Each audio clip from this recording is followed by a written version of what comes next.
ਸਤਨਾਮ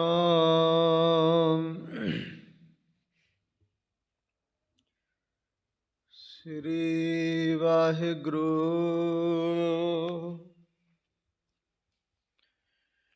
ਸਾਹਿਬ JIO.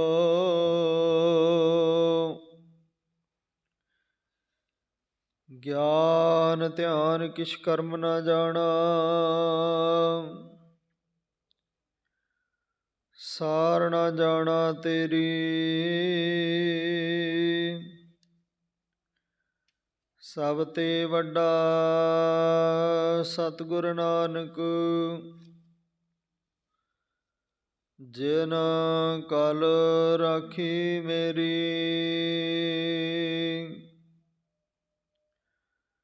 ਹਰ ਜੀਉ ਨੇ ਮਾਣਿਆ ਤੂੰ ਮਾਣ, ਨੀ ਚੀਜਿਆ ਚੀਜ ਕਰੇ ਮੇਰਾ ਗੋਬਿੰਦ। ਤੇਰੀ ਕੁਦਰਤ ਕਾ ਕੁਰਬਾਨ।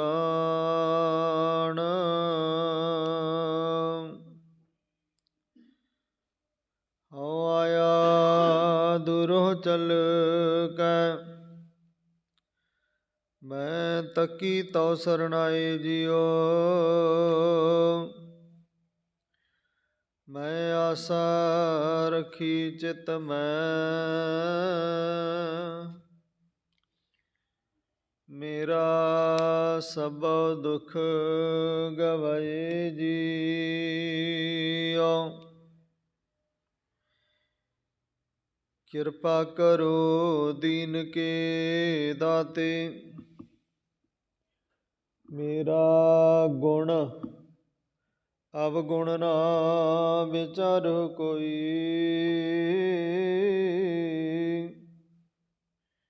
ਮਾਟੀ ਕਾ ਕਿਆ ਧੋਪੈ ਸੁਆਮੀ, ਮਾਨਸ ਕੀ ਗਤ ਇਹ।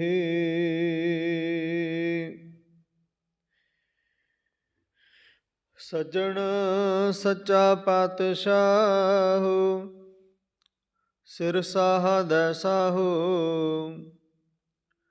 ਜਿਸ ਪਾਸ ਬੈਠਿਆ ਸੋਹੀਐ, ਸਭਨਾ ਦਾ ਵੀ ਸਾਹੂ।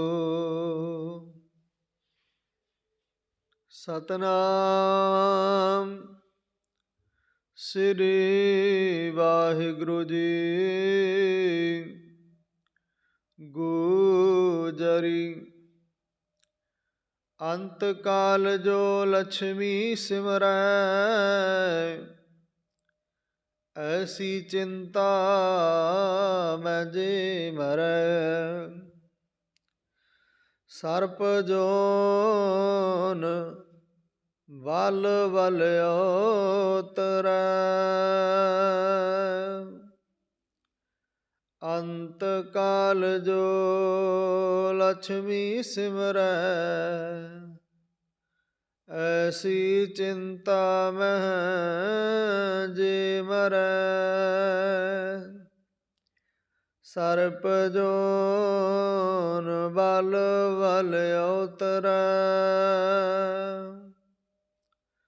ਅਰੀ ਵਾਈ ਗੋਵਿੰਦ ਨਾਮ ਮਤ ਬਿਸਰੈ। ਰਹਾਉ ਅੰਤ ਕਾਲ ਜੋ ਇਸਤਰੀ ਸਿਮਰੈ, ਐਸੀ ਚਿੰਤਾ ਮੈਂ ਜੇ ਮਰੈ। ਬੇਸਵਾ ਜੋਨ ਵਲ ਵਲ ਉਤਰੈ, ਅੰਤ ਕਾਲ ਜੋ ਲੜਕੇ ਸਿਮਰੈ, ਐਸੀ ਚਿੰਤਾ ਮੈਂ ਜੇ ਮਰੈ। ਸੂਕਰ ਜੋਨ ਵਲ ਵਲ ਉਤਰੈ, ਅੰਤ ਕਾਲ ਜੋ ਮੰਦਰ ਸਿਮਰੈ, ਐਸੀ ਚਿੰਤਾ ਮੈਂ ਜੇ ਮਰੈ। ਪ੍ਰੀਤ ਜੋਨ ਬਲ ਬਲ ਉਤਰੈ। ਅੰਤ ਕਾਲ ਨਾਰਾਇਣ ਸਿਮਰੈ। ਐਸੀ ਚਿੰਤਾ ਮੈਂ ਜੇ ਮਰੈ। ਬਦਤ ਤਿਲੋਚਨ ਤੇ ਨਰ ਮੁਕਤਾ। ਪਿਤੰਬਰ ਵਾਕੇ ਹਿਰਦੈ ਵਸੈ। ਵਦਤ ਤਿਲੋਚਨ ਤੇ ਨਰ ਮੁਕਤਾ। ਪਿਤੰਬਰ ਵਾਕੇ ਹਿਰਦੈ ਵਸੈ। ਵਾਹਿਗੁਰੂ ਵਾਹਿਗੁਰੂ ਵਾਹਿਗੁਰੂ ਧੰਨ ਵਾਹਿਗੁਰੂ।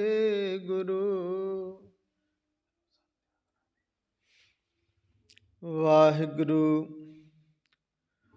ਪਰਮ ਸਨਮਾਨ ਸਤਿਕਾਰਯੋਗ ਗੁਰੂ ਨਾਨਕ ਨਾਮ ਲੇਵਾ। ਗੁਰੂ ਕੀ ਸਾਜੀ ਨਿਵਾਜੀ। ਗੁਰੂ ਕਾ ਖਾਸ ਰੂਪ ਖਾਲਸਾ ਸਾਧ ਸੰਗਤ ਜੀ। ਵਡਭਾਗੇ ਹੋ ਜੋ ਅੰਮ੍ਰਿਤ ਵੇਲੇ ਦੀ ਸੰਭਾਲਣਾ ਕਰਦੇ ਹੋ। ਗੁਰੂ ਦਰਬਾਰ ਦੀਆਂ ਹਾਜ਼ਰੀਆਂ ਪਰ ਸੇਵਾ ਸਿਮਰਨ ਕਰ। ਸਤਿਗੁਰਾਂ ਦੇ ਦਰ ਨਤਮਸਤਕ ਹੋ। ਆਪਣਾ ਮਨੁੱਖਾ ਜੀਵਨ ਸਫਲਾ ਬਣਾਉਣ ਦਾ ਸਫਲ ਯਤਨ ਕਰਦੇ ਹੋ। ਧੰਨ ਧੰਨਤਾ ਦੇ ਜੋਗ ਚਾਵਰ ਛਤਰ ਤਖਤ ਦੇ ਮਾਲਕ। ਸਰਬ ਸਾਂਝੇ ਰਹਿਬਰ ਜਗਤ ਗੁਰੂ ਸ਼ਬਦ ਗੁਰੂ ਆਦਿ ਸ੍ਰੀ ਗੁਰੂ ਗ੍ਰੰਥ ਸਾਹਿਬ ਜੀ ਮਹਾਰਾਜ ਜੀਆਂ ਦਾ ਕੋਟਾਨ ਕੋਟ ਧੰਨਵਾਦ। ਜਿਨ੍ਹਾਂ ਦੀ ਬੇਅੰਤ ਕਿਰਪਾ ਦਾ ਸਦਕਾ ਸਾਨੂੰ ਇਸ ਵਡਮੁੱਲੇ ਸਮੇਂ ਦੀ ਮਹਾਨ ਅਪਾਰ ਬਖਸ਼ਿਸ਼ ਹੋਈ। ਆਓ ਸੰਗਤ ਜੀ ਗੁਰੂ ਬਖਸ਼ਿਸ਼ਾਂ ਗੁਰੂ ਰਹਿਮਤਾਂ ਦਾ ਲਈਏ ਲਾਹਾ। ਗੁਰੂ ਚਰਨਾਂ ਵਿੱਚ ਕਰੀਏ ਅਰਦਾਸ ਬੇਨਤੀ। ਲਵਾਈਏ ਹਾਜ਼ਰੀ ਕਰੀਏ ਸਤਿਗੁਰਾਂ ਦੇ ਮੁਬਾਰਕ ਹੁਕਮਨਾਮਿਆਂ ਦੀ ਵਿਚਾਰ ਆਰੰਭ। ਦੂਰ ਨੇੜ ਬੈਠੇ ਸਮੂਹ ਗੁਰੂ ਪਿਆਰ ਵਾਲਿਓ, ਧਰੋ ਸਤਿਗੁਰਾਂ ਦੇ ਚਰਨਾਂ ਦਾ ਧਿਆਨ। ਪ੍ਰੇਮ ਸਤਿਕਾਰ ਦੇ ਨਾਲ ਦੋਨੋਂ ਹੱਥ ਜੋੜ ਗੱਜ ਵੱਜ ਕੇ ਆਖੋ ਜੀ ਵਾਹਿਗੁਰੂ ਜੀ ਕਾ ਖਾਲਸਾ ਵਾਹਿਗੁਰੂ ਜੀ ਕੀ ਫਤਿਹ। ਸੰਗਤ ਜੀ, ਆਦਿ ਸ੍ਰੀ ਗੁਰੂ ਗ੍ਰੰਥ ਸਾਹਿਬ ਜੀ ਮਹਾਰਾਜ ਜੀਆਂ ਦੀ ਜਿਤਨੀ ਵੀ ਬਾਣੀ ਹੈ, ਸਾਰੀ ਬਾਣੀ ਮਨੁੱਖ ਤੇ ਢੁਕਦੀ ਤੇ ਮਨੁੱਖ ਨੂੰ ਹੀ ਵੱਖੋ ਵੱਖਰੇ ਉਦਾਹਰਣ ਦੇ ਕੇ ਸਮਝਾਉਂਦੀ ਹੈ। ਪਰ ਸਮਝਣ ਵਾਲੇ ਬਿਰਲੇ ਨੇ ਤੇ ਜਿਵੇਂ ਕਿਹਾ ਜਾਂਦਾ ਨਾ ਵੀ ਟੀਕਾ ਟਿੱਪਣੀ ਕਰਨ ਵਾਲੇ ਨੇ। ਗੁਰੂ ਕੀ ਬਾਣੀ ਤੇ ਵੀ ਕਿੰਤੂ ਪ੍ਰੰਤੂ ਹੁੰਦਾ ਹੈ। ਇਹ ਆਪੋ ਆਪਣੇ ਦਿਮਾਗ ਦੀ ਗੱਲ ਹੈ। ਤੇ ਜਿਸ ਦਿਨ ਸਿੱਖੋ ਅਸੀਂ ਗੁਰੂ ਕੀ ਬਾਣੀ ਤੇ ਟਿੱਕਾ ਟਿੱਪਣੀ ਕਰਨੋਂ ਹਟ ਗਏ, ਗੁਰਬਾਣੀ ਨੂੰ ਆਪਣਾ ਸਿਧਾਂਤਕ ਬਣਾ ਲਿਆ, ਗੁਰਬਾਣੀ ਬਣੀ ਹੈ, ਗੁਰਬਾਣੀ ਦੇ ਮੁਤਾਬਿਕ ਜੀਵਨ ਜਿਉਣਾ ਸ਼ੁਰੂ ਕਰ ਦਿੱਤਾ, ਉਸ ਦਿਨ ਇਹ ਕਹਿ ਲਓ ਵੀ ਸਾਡੇ ਲੋਕ ਸੁਖੀਏ ਪਰ ਲੋਕ ਸੁਹੇਲੇ, ਜਾਂ ਕਹਿ ਲਓ ਆਪ ਤਰੇ ਕੁਲ ਵੀ ਲਈ ਤਰਾਏ, ਆਪਣੀਆਂ ਕੁਲਾਂ ਵੀ ਤਰ ਜਾਣਗੀਆਂ। ਜਿਸ ਦਿਨ ਗੁਰਬਾਣੀ ਨੂੰ ਅਸੀਂ ਸੁਣ ਕੇ ਮੰਨਣਾ ਸਮਝਣਾ ਸ਼ੁਰੂ ਕਰ ਦਿੱਤਾ, ਤਾਂ ਜਿਹੜੇ ਸ਼ਬਦ ਅੱਜ ਦੇ ਹੁਕਮਨਾਮੇ ਵਿੱਚ ਆਏ ਨੇ, ਸ਼ਬਦ ਸੱਚ ਨੇ ਤੇ ਸੱਚ ਸੁਣਨਾ ਬਹੁਤ ਔਖਾ ਹੈ। ਦਾਸ ਕਿਤੇ ਪਟਿਆਲੇ ਵਾਲੀ ਸਾਈਡ ਇੱਕ ਛੋਟਾ ਜਿਹਾ ਸ਼ਹਿਰ ਆਉਂਦਾ, ਸ਼ਾਇਦ ਪਾਤੜਾਂ ਕਰਕੇ। ਉੱਥੇ ਸਮਾਂ ਮਿਲਿਆ ਵਿਚਾਰ ਕਰਨ ਦਾ। ਮੇਰੇ ਤੋਂ ਪਹਿਲਾਂ ਕੋਈ ਭਾਈ ਸਾਹਿਬ ਵਿਚਾਰ ਕਰ ਰਹੇ ਸਨ, ਉਹਨਾਂ ਨੇ ਅੱਜ ਦਾ ਜੋ ਹੁਕਮਨਾਮਾ ਹੈ ਨਾ, ਇਸ ਦੀ ਵਿਚਾਰ ਕਰ ਰਹੇ ਸਨ।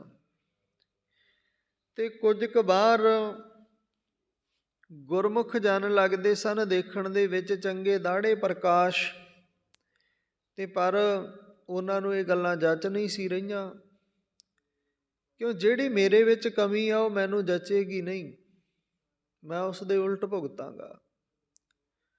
ਜਿਹੜੀ ਗੱਲਬਾਤ ਮੇਰੇ ਵਿੱਚ ਹੋਵੇ, ਦੁਨੀਆਦਾਰ ਜਾਂ ਗੁਰਬਾਣੀ ਪੜ੍ਹਨ ਵਾਲਾ ਮੇਰੇ ਅਨੁਕੂਲ ਗੱਲ ਕਰੇ ਤੇ ਮੈਨੂੰ ਚੰਗਾ ਲੱਗੇਗਾ, ਨਹੀਂ ਲੱਗੇਗਾ।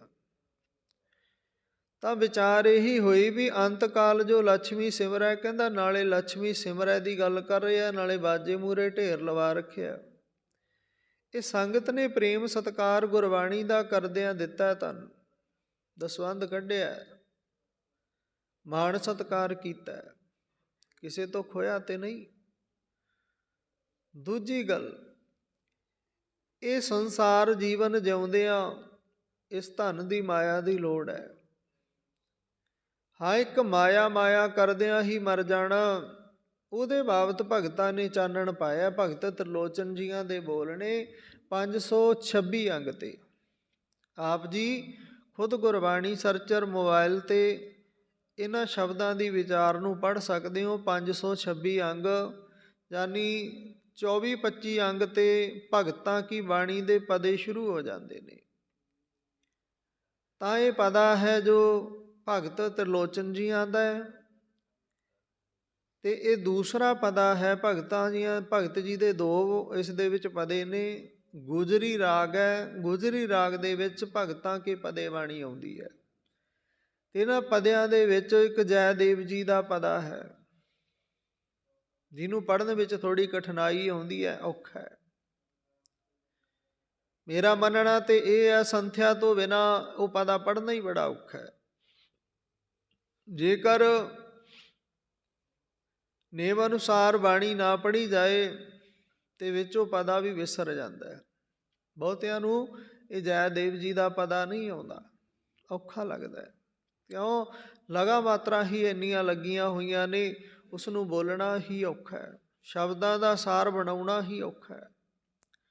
ਤਾਂ ਰਹੋ ਵਿਚਾਰ, ਭਗਤ ਤ੍ਰਿਲੋਚਨ ਜੀਆਂ ਦੇ ਮੁਬਾਰਕ ਬੋਲਾਂ ਨੂੰ ਆਪਾਂ ਪ੍ਰੇਮ ਸਹਿਤ ਸਮਝੀਏ ਤੇ ਆਪਣੇ ਜੀਵਨ ਵਿੱਚ ਧਾਰਨ ਕਰ ਲਈਏ, ਤਾਂ ਸੁਣਨ ਦਾ ਫਾਇਦਾ ਹੈ, ਇੱਥੇ ਬੈਠਣ ਦਾ ਫਾਇਦਾ ਹੈ, ਕੰਨ ਲਾ ਕੇ ਸੁਣਨ ਦਾ ਫਾਇਦਾ ਹੈ।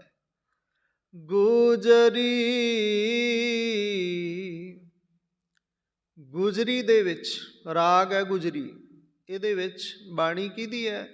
ਭਗਤ ਤ੍ਰਿਲੋਚਨ ਜੀ ਦੀ। ਅੰਤ ਕਾਲ ਜੋ ਲక్ష్ਮੀ ਸਿਮਰੈ, ਐਸੀ ਚਿੰਤਾ ਮੈਂ ਜੇ ਮਰੈ। ਹੁਣ ਭਗਤ ਜੀ ਕੀ ਕਹਿੰਦੇ ਨੇ? ਜੇ ਕੋਈ ਮਨੁੱਖ ਜੀਵਨ ਜਿਉਂਦਿਆਂ ਮਾਇਆ ਧਨ ਦੇ ਨਾਲ ਲక్ష్ਮੀ, ਹਾਏ ਪੈਸਾ, ਇੰਨਾ ਕੰਜੂਸ ਹੈ, ਧਰਮ ਦੇ ਨਾਮ ਤੇ ਵੀ ਪੈਸਾ ਨਹੀਂ ਖਰਚਦਾ,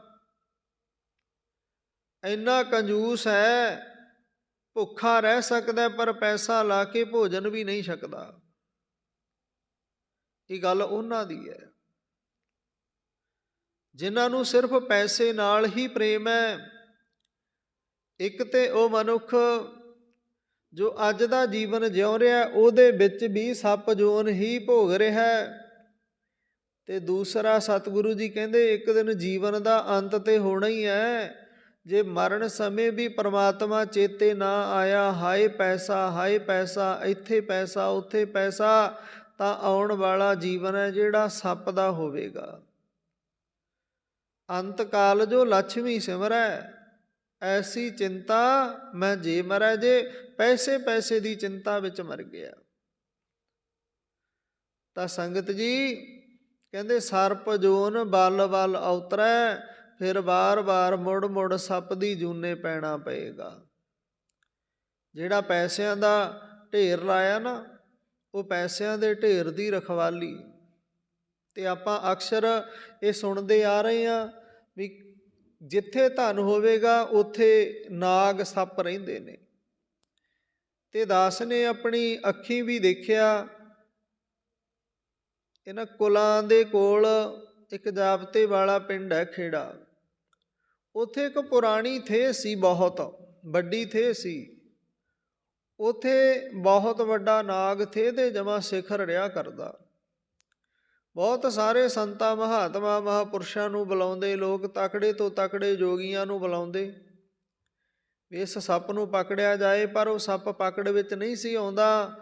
ਉਹ ਇੰਨਾ ਪੁਰਾਣਾ ਸੱਪ ਸੀ, ਕਹਿੰਦੇ ਦੀਵਾਲੀ ਵਾਲੀ ਰਾਤ ਉਹ ਆਪਣੀ ਮਣੀ ਕੱਢ ਕੇ ਬਹਿੰਦਾ।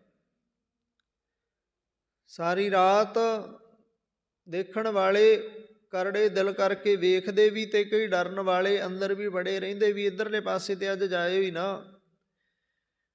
ਉਹ ਸੰਤਾਂ ਮਹਾਂਪੁਰਸ਼ਾਂ ਨੇ ਉੱਥੇ ਕਾਫੀ ਸਮਾਂ ਫਿਰ ਬਾਣੀ ਦਾ ਪ੍ਰਭਾਵ ਚਲਾਇਆ। ਅਖੰਡ ਪਾਠ ਹੁੰਦੇ ਰਹੇ, ਸਹਿਜ ਪਾਠ ਹੁੰਦੇ ਰਹੇ, ਵਧੀਆ ਚੰਗੇ ਤੰਬੂ ਲੱਗੇ ਰਹੇ ਕਾਫੀ ਸਮਾਂ। ਤੇ ਕਾਫੀ ਸਮਾਂ ਪਹਿਲਾਂ ਦੀ ਗੱਲ ਹੈ। ਸੰਗਤ ਜੀ, ਇਹ ਬਜ਼ੁਰਗ ਦੱਸਿਆ ਵੀ ਕਰਦੇ ਥੇ, ਮੇਰੀ ਆਪਣੀ ਵੇਖੀ ਹੋਈ ਹੈ। ਪਰ ਜਿਹੜਾ ਇਹ ਕਹਿ ਲਓ ਵੀ ਥੇ ਦੇ ਉੱਪਰ ਬਾਣੀ ਦਾ ਪ੍ਰਭਾਵ ਚੱਲਿਆ, ਇਹ ਮੇਰੀ ਸੁਰਤ ਤੋਂ ਪਹਿਲਾਂ। ਤੇ ਹੁੰਦਾ ਕੀ ਰਿਹਾ, ਅਰਦਾਸਾਂ ਬੇਨਤੀਆਂ ਕਰਕੇ ਉਸ ਥਾਂ ਨੂੰ ਪੱਧਰਾ ਕਰਨ ਵਾਸਤੇ ਪਾਵਨ ਬਾਣੀ ਦੇ ਪਾਠ ਪ੍ਰਕਾਸ਼ ਹੋਏ, ਅਰਦਾਸਾਂ ਬੇਨਤੀਆਂ, ਸੰਤਾਂ ਮਹਾਂਪੁਰਸ਼ਾਂ ਦੀ ਸੇਵਾ। ਨਗਰ ਖੇੜਾ ਇੱਕ ਥਾਂ ਤੇ ਸਾਰਾ, ਜਿਵੇਂ ਕਹਿੰਦੇ ਆ ਵੀ ਇੱਕ ਮੋਰੀ ਲੰਘਣਾ ਪਿੰਡ ਨੇ, ਇਸ ਤਰ੍ਹਾਂ ਸਾਰਾ ਪਿੰਡ ਇੱਕ ਥਾਂ ਤੇ ਇਕੱਠਾ ਹੁੰਦਾ। ਫਿਰ ਹੌਲੀ ਹੌਲੀ ਉਸ ਥੇ ਨੂੰ ਚੱਕਿਆ। ਤੇ ਜਦੋਂ ਥੇ ਚੱਕੀ, ਉੱਥੋਂ ਕਹਿੰਦੇ ਮਾਇਆ ਦਾ ਮੋਹਰਾਂ ਦਾ ਭਰਿਆ ਹੋਇਆ ਇੱਕ ਚੰਗਾ ਗਾਗਰ ਨਿਕਲਿਆ। ਤੇ ਉਸ ਗਾਗਰ ਨੂੰ ਸੇਵਾ ਦੇ ਵਿੱਚ ਲਾਇਆ। ਜਦੋਂ ਗਾਗਰ ਕੱਢ ਲਿਆ, ਉਸ ਤੋਂ ਬਾਅਦ ਉੱਥੇ ਕੋਈ ਸੱਪ ਨਹੀਂ। ਜਿਹੜੇ ਸਿਆਣੇ ਬਜ਼ੁਰਗ ਹੈ ਉਹ ਅੱਜ ਵੀ ਇਹਨਾਂ ਸਾਰੀਆਂ ਗੱਲਾਂ ਨੂੰ ਜਾਣਦੇ ਮੰਨਦੇ ਹੈ। ਨਵੀਂ ਜਨਰੇਸ਼ਨ ਹੈ ਜਿਹੜੀ, ਇਹ ਪਹਿਲੀ ਗੱਲ ਤੇ ਧਰਮ ਵਾਲੇ ਪਾਸੇ ਧਿਆਨ ਹੀ ਨਹੀਂ ਦਿੰਦੀ। ਤੇ ਜੇ ਧਿਆਨ ਥੋੜ੍ਹਾ ਬਹੁਤਾ ਦਿੱਤਾ ਜਾਂਦਾ ਤੇ ਕਿੰਤੂ ਪਰੰਤੂ ਵਾਸਤੇ ਹੀ ਦਿੱਤਾ ਜਾਂਦਾ ਵੀ ਇਹ ਨਹੀਂ ਸੀ ਕਹਿਣਾ, ਐਂ ਕਹਿਣਾ ਸੀ। ਕਿਉਂ? ਜੋ ਮੇਰੇ ਵਿੱਚ ਕਮੀ ਹੈ ਫਿਰ ਉਹ ਤੇ ਮੈਂ ਕਹਾਂਗਾ ਨਾ ਵੀ ਇਹਦੀ ਗੱਲ ਨਾ ਕਰ, ਤੂੰ ਕੋਈ ਹੋਰ ਗੱਲ ਕਰ। ਕਈ ਵਾਰ ਕਿਸੇ ਬੰਦੇ ਵਿੱਚ ਕਮੀ ਹੋਵੇ, ਚਾਰ ਬੰਦੇ ਉੱਥੇ ਕੋਈ ਉਸ ਤਰ੍ਹਾਂ ਦੀ ਗੱਲ ਛੇੜ ਲੈਣ ਤੇ ਬੰਦਾ ਫਿਰ ਆਨਾਕਾਨੀ ਜੀ ਕਰਦਾ, ਗੱਲ ਟਾਲੇਗਾ ਵੀ ਕੋਈ ਹੋਰ ਗੱਲ ਤੁਰ ਪਵੇ, ਇਹ ਗੱਲ ਨਾ ਕਰੀ ਜਾਵੇ। ਤਾਂ ਸੰਗਤ ਜੀ, ਆਪਣੇ ਔਗਣਾਂ ਤੇ ਪਰਦਾ ਪਾਉਣ ਦਾ ਹਰ ਕੋਈ ਯਤਨ ਕਰਦਾ ਹੈ। ਤਾਂ ਭਗਤ ਜੀ ਕਹਿ ਰਹੇ ਨੇ, ਕਹਿੰਦੇ ਸਰਪ ਜੋਨ ਬਲ ਬਲ ਉਤਰੈ, ਸੱਪ ਦੀ ਜੂਨੇ ਪੈਣਾ ਪੈਣਾ ਵਾਰ ਵਾਰ ਮੁੜ ਮੁੜ ਕੇ। ਫਿਰ ਮਾਇਆ ਜਿਉਂਦੇ ਜੀ ਵਰਤਣ ਵਾਸਤੇ ਮਿਲੀ ਹੈ, ਇਹਨੂੰ ਵਰਤ। ਖਾ ਖਰਚ ਦਸਵੰਧ ਦੇ ਪੁੰਨ ਦਾਨ ਕਰ। ਪਰ ਇਸ ਮਾਇਆ ਦੇ ਨਾਲ ਆਪਣੇ ਆਪ ਨੂੰ ਇੰਨਾ ਵੀ ਨਾ ਬੁਝਾ ਕਿ ਇਕੱਲੀ ਮਾਇਆ ਹੀ ਚੇਤੇ ਰਹਿ ਜਾਏ, ਬਾਕੀ ਸਭ ਕੁਝ ਭੁੱਲ ਜਾਏ। ਆਖੋ ਸਤਿਨਾਮ ਸ੍ਰੀ। ਪਰਮਾਤਮਾ ਨੂੰ ਨਾਲ ਚੇਤੇ ਕਰਦਾ ਰਹਿ, ਮਾਇਆ ਦੇ ਵਿੱਚੋਂ ਦਸਵੰਧ ਦਿੰਦਾ ਰਹਿ, ਲੋੜਵੰਦਾਂ ਦੇ ਨਾਲ ਖੜ। ਜਿੰਨਾ ਦਸਵੰਧ ਦੇਂਗਾ, ਲੋੜਵੰਦਾਂ ਦੇ ਨਾਲ ਖੜੇਗਾ, ਗੁਰੂ ਦੇ ਹੁਕਮ ਨੂੰ ਮੰਨੇਗਾ, ਬਾਣੀ ਪੜ੍ਹੇਗਾ, ਓਨਾ ਇਸ ਧਨ ਵਿੱਚ ਵਾਧਾ ਹੋਵੇਗਾ। ਗੁਰੂ ਸਾਹਿਬ ਨੇ ਕਿਹਾ, ਰਲ ਮਿਲ ਖਾਵੋ ਖਰਚੋ ਭਾਈ, ਤੋਟ ਨਾ ਆਵੈ ਵੱਧ ਧੋ ਜਾਈ। ਇਹ ਚਾਹੇ ਨਾਮ ਬਾਣੀ ਦਾ ਖਜ਼ਾਨਾ ਖੋਲ੍ਹ ਲਓ, ਇਹਨੂੰ ਰਲ ਮਿਲ ਖਾਓ ਖਰਚੋ। ਚਾਹੇ ਅਸੀਂ ਅੰਨ ਧਨ ਦਾ ਖਜ਼ਾਨਾ ਖੋਲ੍ਹ ਲਈਏ, ਰਲ ਮਿਲ ਖਾਈਏ ਖਰਚੀਏ। ਚਾਹੇ ਅਸੀਂ ਧਨ ਰੂਪੀ ਖਜ਼ਾਨਾ ਖੋਲ੍ਹ ਲਈਏ, ਉਹਦੇ ਵਿੱਚੋਂ ਕਿਰਤ ਕਮਾਈ ਕਰਕੇ ਖਜ਼ਾਨੇ ਵਿੱਚ ਪਾਈਏ ਤੇ ਲੋੜ ਪੈਣ ਤੇ ਖਜ਼ਾਨੇ ਨੂੰ ਖੋਲ੍ਹੀਏ, ਲੋੜਵੰਦਾਂ ਤੱਕ ਪਹੁੰਚਦਾ ਕਰੀਏ। ਮੈਂ ਹਰਿਆਣੇ ਦੀ ਤੇ ਨਹੀਂ ਕੋਈ ਗੱਲ ਵੇਖੀ ਸੁਣੀ, ਪਰ ਵਿੱਚ ਹੈ ਨਾ ਐਸੇ ਸੱਜਣ ਜੋ ਪੁੰਨ ਦਾਨ ਕਰਦੇ ਨੇ। ਪਰ ਪੰਜਾਬ ਦੇ ਵਿੱਚ ਬਹੁਤ ਸਾਰੇ ਨੌਜਵਾਨ ਉੱਠੇ ਨੇ ਜਿਨ੍ਹਾਂ ਨੇ ਆਪਣੇ NGO ਬਣਾਏ ਹੋਏ ਨੇ ਤੇ ਲੋੜਵੰਦਾਂ ਦੀ ਮਦਦ ਕਰਦੇ ਨੇ। ਉਹਨਾਂ ਕੋਲ ਵਿਦੇਸ਼ਾਂ ਦੇ ਵਿੱਚੋਂ ਪੈਸਾ ਆਉਂਦਾ ਹੈ। ਵਿਦੇਸ਼ ਦੇ ਲੋਕ ਉਹਨਾਂ ਨੂੰ ਆਪਣੀ ਕਮਾਈ ਦੇ ਵਿੱਚੋਂ ਕੁਝ ਦਸਵੰਧ ਹਿੱਸਾ ਭੇਜਦੇ ਨੇ। ਉਹ ਫਿਰ ਲੋੜਵੰਦਾਂ ਨੂੰ ਰਾਸ਼ਨ, ਆਟਾ, ਜਿਨ੍ਹਾਂ ਦਾ ਧੀਆਂ ਪੁੱਤਰ ਨਹੀਂ ਰਹੇ ਜਾਂ ਅਪਾਹਜ ਹੋ ਗਏ, ਕੋਈ ਕਮਾਉਣ ਵਾਲਾ ਨਹੀਂ, ਉਹਨਾਂ ਤੱਕ ਉਹ ਅੰਨ ਜਲ ਪਹੁੰਚਾਉਂਦੇ ਨੇ। ਉਹਨਾਂ ਦੀ ਲੋੜ ਪੂਰੀ ਕਰਦੇ ਆ। ਕੱਪੜਾ ਲੀੜਾ, ਸਿਆਲ ਦਾ, ਗਰਮੀ ਦਾ, ਮੰਜਾ ਪੀੜ੍ਹੀ, ਪੱਖੇ ਇਤਿਆਦਿਕ ਸਾਰੀਆਂ ਚੀਜ਼ਾਂ ਉਹਨਾਂ ਤੱਕ ਪਹੁੰਚਦੀਆਂ ਕਰਦੇ ਆ। ਤੇ ਜਿਹੜੇ ਇਸ ਤਰ੍ਹਾਂ ਦੇ ਕੰਮ ਕਰਦੇ ਆ, ਫਿਰ ਮੇਰੇ ਵਰਗੇ ਜਿਹੜੇ ਵਿਹਲੜ ਨੇ ਨਾ, ਉਹ ਨਾਲ ਇਹ ਵੀ ਗੱਲਾਂ ਕਰਦੇ ਆ, ਲੈ ਇਹਨਾਂ ਦਾ ਤੇ ਬਹਾਨਾ ਹੈ, ਖਾਣ ਨੂੰ ਤੇ ਆਪ ਨੂੰ ਮਿਲੀ ਜਾਂਦਾ, ਇਹਨੇ ਆਹ ਵੀ ਬਣਾ ਲਿਆ, ਕਿੱਥੋਂ ਬਣਾ ਲਿਆ, ਕਿਵੇਂ ਬਣ ਗਿਆ, ਕੁਝ ਖਾਂਦਾ ਹੀ ਹੈ ਨਾ ਤਾਂ ਬਣ ਗਿਆ। ਭਾਵ ਜੇ ਅਸੀਂ ਕੁਝ ਦੇਣਾ ਨਹੀਂ ਤੇ ਅਸੀਂ ਕਰਨ ਵਾਲਿਆਂ ਦੇ ਵੀ ਪੈਰ ਖਿੱਚਣੋਂ ਨਹੀਂ ਹਟਦੇ। ਇਹ ਸਾਡੀ ਆਦਤ ਹੈ ਤੇ ਇਹ ਕੋਈ ਚੰਗਾ ਕਰਮ ਨਹੀਂ। ਇਹ ਮਤ ਸੋਚ ਲੈਣਾ ਵੀ ਅਸੀਂ ਕਿਸੇ ਦੀ ਬੁਰਾਈ ਕਰਕੇ ਭਲੇ ਪਾਵਾਂਗੇ, ਭਲੇ ਭੁਲੇ ਵਾਲੀ ਗੱਲ ਨਹੀਂ। ਇਹ ਤੇ ਜੈਸਾ ਬੀਜਾ ਸੋ ਲੁਣਾ, ਜੋ ਬੀਜਾਂਗੇ ਉਹ ਵੱਢਣਾ ਤੇ ਪੈਣਾ ਹੈ। ਤਾਂ ਸਤਿਗੁਰੂ ਜੀ ਫਿਰ ਕੀ ਕਹਿੰਦੇ ਨੇ, ਅਰੀ ਵਾਈ ਗੋਬਿੰਦ ਨਾਮ ਮਤ ਵੀਸਰੈ। ਧੰਨ ਗੁਰੂ ਗ੍ਰੰਥ ਸਾਹਿਬ ਜੀ ਮਹਾਰਾਜ ਜੀਆਂ ਦੀ ਪਾਵਨ ਬਾਣੀ ਦੇ ਵਿੱਚ ਅਰੀ ਬਾਈ, ਬਾਈ ਦੇ ਅਰਥ ਨੇ ਭੈਣ। ਹੇ ਮੇਰੀ ਭੈਣ, ਮੈਂ ਉਸ ਪਰਮਾਤਮਾ ਦੇ ਅੱਗੇ ਬੇਨਤੀ ਕਰਦਾ ਹਾਂ ਕਿ ਮੈਨੂੰ ਉਸ ਪਰਮਾਤਮਾ ਦਾ ਨਾਮ ਕਦੇ ਨਾ ਭੁੱਲੇ। ਮੈਂ ਉਸ ਪਰਮਾਤਮਾ ਨੂੰ ਸਦਾ ਚੇਤੇ ਰੱਖਾਂ। ਮੇਰੀ ਐਸੀ ਵਿਅਰਥਾ ਬਣ ਜਾਏ ਕਿ ਉਹ ਪਰਮਾਤਮਾ ਦਾ ਨਾਮ ਮੇਰੇ ਜੀਵਨ ਦਾ ਆਧਾਰ ਬਣ ਜਾਏ। ਊਠਤ ਬੈਠਤ ਸੋਵਤ ਅਨ ਦਿਨ ਸ਼ੁਕਰਤ ਕਰੀਏ। ਮੈਂ ਉਸ ਦੇ ਸ਼ੁਕਰ ਵਿੱਚ, ਸ਼ੁਕਰਾਨੇ ਵਿੱਚ ਰਵਾਂ, ਸ਼ੁਭ ਕਰਮ ਕਰਾਂ, ਐਸਾ ਮੇਰਾ ਜੀਵਨ ਬਣ ਜਾਏ। ਐ ਮੇਰੀ ਭੈਣ, ਇਹ ਅਰਦਾਸ ਹੈ ਮੇਰੀ ਉਸ ਪਰਮਾਤਮਾ ਦੇ ਚਰਨਾਂ ਵਿੱਚ। ਉਹ ਪਰਮਾਤਮਾ ਮੈਨੂੰ ਨਾਮ ਬਾਣੀ ਦੀ ਦਾਤ ਦੇ ਦੇਵੇ ਤੇ ਨਾਮ ਬਾਣੀ ਨੂੰ ਜਪ ਜਪ ਕੇ ਮੈਂ ਆਪਣੇ ਗਲੇ ਦੀ ਮਾਲਾ ਬਣਾ ਲਵਾਂ, ਹਾਰ ਬਣਾ ਲਵਾਂ, ਆਪਣੇ ਗਲੇ ਦਾ ਰਾਮ ਨਾਮ ਦਾ ਹਾਰ ਬਣਾ ਲਵਾਂ ਤੇ ਲੋੜ ਪੈਣ ਤੇ ਜਦੋਂ ਕੋਈ ਸਮਾਂ ਆਵੇ ਮੇਰੇ ਤੇ, ਉਦੋਂ ਮੈਨੂੰ ਜਾਣ ਲੱਗਿਆ ਫਿਰ ਡਰ ਨਾ ਲੱਗੇ। ਨਿਡਰ ਰਵਾਂ ਤੇ ਨਿਡਰ ਉਹ ਹੋ ਜਾਂਦੇ ਨੇ ਜੋ ਨਿਰਭਉ ਜਪੈ ਸਗਲ ਭਉ ਮਿਟੈ। ਜਿਹੜੇ ਨਿਰਭਉ ਨੂੰ ਜਪਦੇ ਨੇ, ਜਿਨ੍ਹਾਂ ਨੇ ਭਾਈ ਨਿਰਭਉ ਨੂੰ, ਭਾਵ ਜਿਹਦਾ ਕਿਸੇ ਨਾਲ ਵੈਰ ਨਹੀਂ, ਨਿਰਵੈਰ, ਨਿਰਭਉ ਨਿਰਵੈਰ, ਉਹ ਕੌਣ ਹੈ? ਉਹ ਤੇ ਇੱਕ ਓੰਕਾਰ, ਉਹ ਇੱਕੋ ਹੀ ਹੈ। ਇੱਕੋ ਸਿਮਰੀਆ ਨਾਨਕਾ ਦੂਜਾ ਕਾਹੇ ਕੂ, ਫਿਰ ਉਹਦੇ ਸਾਰੇ ਡਰ ਮਿਟ ਜਾਂਦੇ ਨੇ। ਜਿਹੜੇ ਮਨੁੱਖ ਨੂੰ ਇਹ ਸੋਝੀ ਆ ਗਈ, ਅਰੀ ਬਾਈ ਗੋਬਿੰਦ ਨਾਮ ਮਤ ਵਿਸਰੈ, ਮੈਨੂੰ ਗੋਬਿੰਦ ਪਰਮਾਤਮਾ ਦਾ ਨਾਮ ਨਾ ਵਿਸਰੇ। ਤੇ ਜਿਨੀ ਨਾਮ ਧਿਆਇਆ ਗਏ ਮਸਕਤ ਘਾਲ, ਨਾਨਕ ਤੇ ਮੁਖ ਉਜਲੇ ਕੀਤੀ ਛੁੱਟੀ ਨਾਲ। ਉਹ ਜਨਮ ਮਰਨ ਦੇ ਗੇੜ ਤੋਂ ਛੁੱਟ ਜਾਂਦੇ ਨੇ। ਇੱਥੇ ਨਿੱਕੇ ਨਿੱਕੇ ਬੱਚੇ ਮਾਵਾਂ ਨੇ ਜੂੜੇ ਗੁੰਦਣੇ, ਰੁਮਾਲਾਂ ਬੰਨਣੀਆਂ ਜਾਂ ਪਟਕੇ ਬੰਨਣੇ, ਉਂਗਲਾਂ ਫੜਨੀਆਂ, ਗੁਰਦੁਆਰਾ ਸਾਹਿਬ ਆ ਕੇ ਦੱਸਣਾ, ਪੁੱਤਰ ਐ ਮੱਥਾ ਟੇਕੀਦਾ, ਐਂ ਬੈਠੀਦਾ, ਇੱਥੇ ਸ਼ਰਾਰਤਾਂ ਨਹੀਂ ਕਰਨੀਆਂ, ਇੱਥੇ ਟਿਕਾ ਕੇ ਅੱਖਾਂ ਬੰਦ ਕਰਕੇ ਬਹਿਣਾ। ਜਿਹਨੇ ਅੰਮ੍ਰਿਤ ਵੇਲੇ ਸੰਭਾਲਣ ਦੀ ਜਾਂਚ, ਆਪਣੇ ਬੱਚਿਆਂ ਨੂੰ ਅੰਮ੍ਰਿਤ ਵੇਲਾ ਸੰਭਾਲਣ ਦੀ ਜਾਂਚ ਸਿਖਾ ਦਿੱਤੀ, ਇਹ ਸਮਝ ਲਓ ਵੀ ਉਹਨਾਂ ਨੇ ਜੀਵਨ ਦੇ ਵਿੱਚ ਜਿੱਤ ਪ੍ਰਾਪਤ ਕਰ ਲਈ, ਸਭ ਤੋਂ ਵੱਡਾ ਮੋਰਚਾ ਜਿੱਤ ਲਿਆ।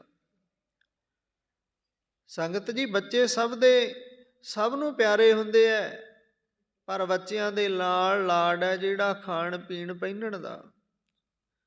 ਤੇ ਬੱਚਿਆਂ ਦੀ ਜੇ ਅਸੀਂ ਸ਼ਾਮ ਨੂੰ ਟਾਈਮ ਨਾਲ ਸੌਣ ਦੀ ਆਦਤ ਬਣਾ ਲਈਏ ਤੇ ਸਵੇਰੇ ਸੰਦੇਹਾ ਜਾਗਣ ਦੀ ਆਦਤ ਆਪਣੇ ਆਪ ਹੀ ਬਣ ਜਾਣੀ ਹੈ। ਕਿਉਂ? ਜੇ ਬੱਚੇ ਨੂੰ ਪਤਾ ਵੀ ਰੋਜ਼ ਮੈਂ ਤਿਆਰ ਹੋ ਕੇ ਸਕੂਲੇ ਜਾਣਾ, ਵੈਨ ਆਉਣੀ ਹੈ, ਇੰਨੇ ਟਾਈਮ ਤੇ ਵੈਨ ਚੜ੍ਹਨਾ, ਇਸੇ ਤਰ੍ਹਾਂ ਬੱਚੇ ਦੀ ਉਹ ਵੀ ਆਦਤ ਬਣ ਜਾਣੀ ਹੈ ਵੀ ਇੰਨੇ ਟਾਈਮ ਮੈਂ ਗੁਰੂ ਘਰ ਜਾਣਾ, ਉੱਥੇ ਗੁਰੂ ਕੇ ਦਰਸ਼ਨ ਦੀਦਾਰੇ ਕਰਨੇ ਆ। ਉਹ ਸਿੱਖ ਲਏਗਾ ਸਾਡਾ ਇਤਿਹਾਸ ਕੀ ਹੈ, ਉਹ ਸਿੱਖ ਲਏਗਾ ਗੁਰਬਾਣੀ ਪੜ੍ਹਨੀ ਕਿਵੇਂ ਹੈ, ਗੁਰਬਾਣੀ ਦੀ ਵਿਚਾਰ ਕੀ ਹੈ। ਜੋ ਗੁਰਬਾਣੀ ਦੀ ਵਿਚਾਰਧਾਰਾ ਮੁਤਾਬਕ ਚੱਲ ਪਿਆ, ਉਹ ਜੀਵਨ ਦੇ ਵਿੱਚ ਕਦੇ ਹਾਨੀ ਨਹੀਂ ਕਰਵਾਏਗਾ। ਕਿਉਂ? ਅਰੀ ਬਾਈ ਗੋਬਿੰਦ ਨਾਮ ਮਤ ਵਿਸਰੈ। ਫਿਰ ਉਹ ਇਸ ਨੂੰ ਇਹ ਗੱਲ ਦੀ ਸੋਝੀ ਆ ਜਾਏਗੀ, ਸਮਝ ਆ ਜਾਏਗੀ। ਤਾਂ ਰਹਾਉ ਦਾ ਵਿਸਰਾਮ ਦੇ ਅੱਗੇ ਭਗਤ ਜੀ ਸਮਝਾਉਂਦੇ ਆ, ਅੰਤ ਕਾਲ ਜੋ ਇਸਤਰੀ ਸਿਮਰੈ, ਐਸੀ ਚਿੰਤਾ ਮੈਂ ਜੇ ਮਰੈ, ਬੇਸਵਾ ਜੋਨ ਬਲ ਬਲ ਉਤਰੈ। ਧੰਨ ਗੁਰੂ ਗ੍ਰੰਥ ਸਾਹਿਬ ਜੀ ਮਹਾਰਾਜ ਜੀਆਂ ਦੀ ਪਾਵਨ ਬਾਣੀ, ਬੋਲ ਭਗਤ ਤ੍ਰਿਲੋਚਨ ਜੀਆਂ ਦੇ। ਕਹਿੰਦੇ ਜੇ ਅੰਤ ਸਮੇਂ ਸਾਰੀ ਉਮਰ ਬੀਤ ਗਈ ਤੇਰੀ ਭੱਜ ਦੌੜ ਕਰਦੇ ਹਾਂ, ਅੰਤ ਸਮੇਂ ਇਸਤਰੀ ਭਾਵ ਆਪਣੀ ਘਰਵਾਲੀ ਦੇ ਯਾਦ ਵਿੱਚ ਹੀ ਸਵਾਸ ਤਿਆਗ ਦਿੱਤੇ, ਤਾਂ ਫਿਰ ਅਗਲਾ ਜੀਵਨ ਕੀ ਹੈ? ਬੇਸਵਾ ਜੋਨ ਬਲ ਬਲ ਉਤਰੈ। ਦੇਖੋ ਸ਼ਬਦ ਕਰੜੇ ਨੇ ਤੇ ਸਮਝਣੇ ਵੀ ਪੈਣੇ ਨੇ, ਵਿਚਾਰ ਵੀ ਕਰਨੀ ਪੈਣੀ ਹੈ। ਜੇ ਹੁਣ ਅਸੀਂ ਇਸੇ ਤਰ੍ਹਾਂ ਗੁਰੂ ਗ੍ਰੰਥ ਸਾਹਿਬ ਜੀ ਦੇ ਉੱਤੇ ਰੁਮਾਲਿਆਂ ਦੇ ਨਾਲ ਢੱਕ ਕੇ ਰੱਖੀਏ, ਮੱਥਾ ਟੇਕਦੇ ਰਹੀਏ, ਕੀ ਸਮਝ ਆਏਗੀ, ਗਿਆਨ ਆਏਗਾ? ਬਿਲਕੁਲ ਨਹੀਂ। ਹੁਣ ਜਿਵੇਂ 1-2 ਮਿੰਟਾਂ ਦਾ ਉਦਾਹਰਣ ਹੈ, ਕਿਸੇ ਬਜ਼ੁਰਗ ਨੇ, ਉਸਦੇ 4 ਪੁੱਤਰ ਸਨ, ਤਾਂ ਆਪਣੇ ਪੁੱਤਰਾਂ ਨੂੰ ਸੱਦ ਬਹਾਲਿਆ, ਕਹਿਣ ਲੱਗਾ ਦੇਖੋ ਮੇਰਾ ਅੰਤ ਸਮਾਂ ਆ ਗਿਆ, ਮੈਂ ਤੁਹਾਨੂੰ ਇੱਕ ਅਟੇਚੀ ਜਾਂ ਟਰੰਕ ਦਿੰਦਾ ਹਾਂ, ਇਸ ਟਰੰਕ ਨੂੰ ਸੰਭਾਲ ਕੇ ਰੱਖਿਓ, ਬਹੁਤ ਜ਼ਿਆਦਾ ਸੰਭਾਲ ਕੇ ਪੁੱਤਰ, ਆਪਣੀ ਜਾਨ ਤੋਂ ਵੱਧ। ਕਹਿਣ ਲੱਗੇ ਪਿਤਾ ਜੀ 7 ਵਚਨ, ਕਿਤੇ ਤੁਹਾਡੇ ਤੇ ਵਕਤ ਪਏ ਇਹ ਟਰੰਕ ਤੁਹਾਡੇ ਕੰਮ ਆਏਗਾ। ਇੰਨਾ ਕੁ ਉਦਾਹਰਣ ਵੀ ਦੇ ਦਿੱਤਾ।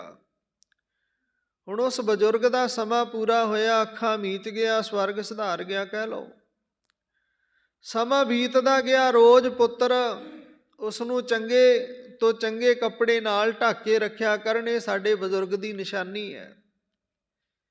ਬਾਪੂ ਨੇ ਕਿਹਾ ਸੀ ਇਹਨੂੰ ਸੰਭਾਲ ਕੇ ਰੱਖਣਾ, ਪੂਰੀ ਗੌਰ ਕਰਿਆ ਕਰਨ, ਧੂਪ ਬੱਤੀ ਜੋਤ ਬੱਤੀ ਕਰਿਆ ਕਰਨ, ਪੂਰਾ ਧਿਆਨ ਰੱਖਿਆ।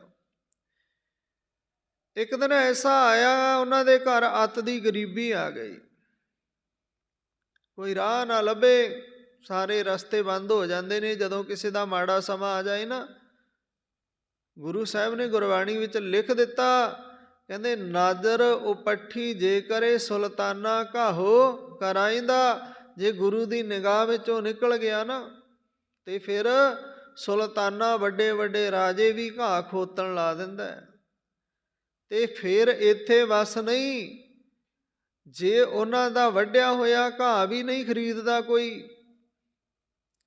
ਕੋਈ ਗਾਹਕ ਨਹੀਂ ਲੱਗਦਾ ਘਾਹ ਖਰੀਦਣ ਵਾਸਤੇ, ਘਾਹ ਵੀ ਉਵੇਂ ਸੁੱਟਣਾ ਪੈਂਦਾ, ਵੀ ਨਹੀਂ ਵਿਕਿਆ, ਫਿਰ ਮੰਗ ਕੇ ਖਾਣ ਦੀ ਸਕੀਮ ਸੋਚਦਾ ਵੀ ਪੇਟ ਤਾਂ ਭਰ ਲਈਏ, ਕਿਸੇ ਤੋਂ ਮੰਗ ਕੇ ਖਾ ਲਈਏ। ਤਾਂ ਕਹਿੰਦੇ ਦਰ ਮੰਗਣ ਭਿੱਖ ਨਾ ਪਾਈਦਾ। ਫਿਰ ਦਰ ਤੇ ਗਏ ਨੂੰ ਕੋਈ ਭਿੱਖਿਆ ਵੀ ਨਹੀਂ ਦਿੰਦਾ। ਜੇ ਪ੍ਰਮਾਤਮਾ ਦੀ ਨਿਗਾਹ ਫਿਰ ਗਈ ਤਾਂ, ਤੇ ਜੇ ਉਹਦੀ ਨਿਗਾਹ ਸਵੱਲੀ ਹੋ ਗਈ, ਰਹਿਮਤ ਵਾਲੀ ਹੋ ਗਈ, ਤਾਂ ਫਿਰ ਰੁਲਦੇ ਫਿਰਦਿਆਂ ਨੂੰ ਵੀ ਬਾਦਸ਼ਾਹ ਬਣਾ ਦਿੰਦਾ। ਆਖੋ ਸਤਨਾਮ ਸ੍ਰੀ ਜਿਸਨੂੰ ਬਖਸ਼ੇ ਸਿਫਤ ਸਲਾਹ, ਨਾਨਕ ਪਾਤਸ਼ਾਹੀ ਪਾਤਸ਼ਾਹੋ ਜਿਸਨੂੰ ਸਿਫਤ ਸਲਾਹ ਪ੍ਰਮਾਤਮਾ ਦੀ। ਚੇਤੇ ਹੈ ਬਾਣੀ ਪੜ੍ਹਦਾ, ਅੰਮ੍ਰਿਤ ਵੇਲੇ ਜਾਗਦਾ। ਸੰਗਤ ਜੀ ਉਹ ਬਾਦਸ਼ਾਹਾਂ ਦਾ ਬਾਦਸ਼ਾਹ ਹੈ ਜੋ ਅੰਮ੍ਰਿਤ ਵੇਲੇ ਬਾਣੀ ਪੜ੍ਹਦਾ, ਸਿਮਰਨ ਕਰਦਾ। ਤਾਂ ਉਹਨਾਂ ਪੁੱਤਰਾਂ ਨੇ ਸੋਚਿਆ ਵੀ ਪਿਤਾ ਨੇ ਆਪਾਂ ਨੂੰ ਜੇ ਖਜ਼ਾਨਾ ਦਿੱਤਾ ਸੀ ਤੇ ਨਾਲ ਇਹ ਵੀ ਕਿਹਾ ਸੀ ਲੋੜ ਪੈਣ ਤੇ ਤੁਹਾਡੇ ਕੰਮ ਆਏਗਾ, ਖੋਲ ਕੇ ਤੇ ਵੇਖੀਏ। ਉਹਨਾਂ ਨੇ ਉਹ ਖਜ਼ਾਨਾ ਖੋਲ੍ਹਿਆ।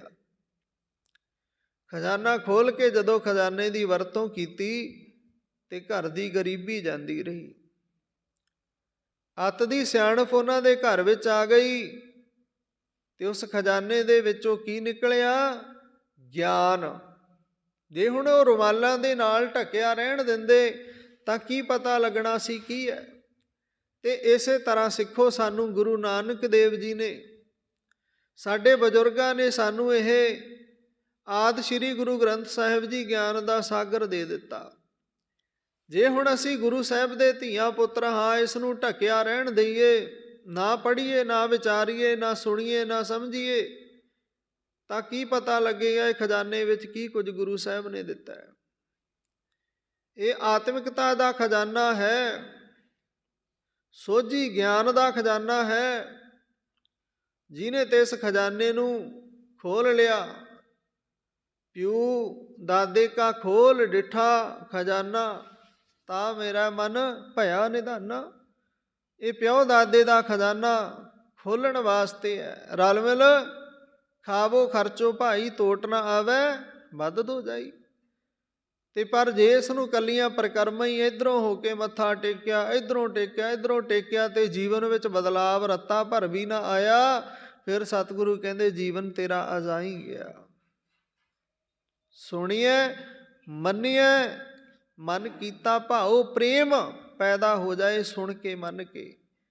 ਤਾਂ ਭਗਤ ਜੀ ਕਹਿੰਦੇ ਅੰਤ ਕਾਲ ਜੋ ਇਸਤਰੀ ਸਿਮਰੈ ਪ੍ਰੇਮ ਬਣ ਗਿਆ, ਤੇ ਅੰਤ ਸਮੇਂ ਕੇਵਲ ਇਸਤਰੀ ਹੀ ਧਿਆਨ ਵਿੱਚ ਹੈ, ਤਾਂ ਅਗਲਾ ਜੀਵਨ ਹੈ ਜਿਹੜਾ ਬੇਸਵਾ ਜੋਨ ਵੱਲ ਵੱਲ ਉਤਰੈ, ਬੇਸਵਾ ਦਾ ਜੀਵਨ ਮਿਲੇਗਾ।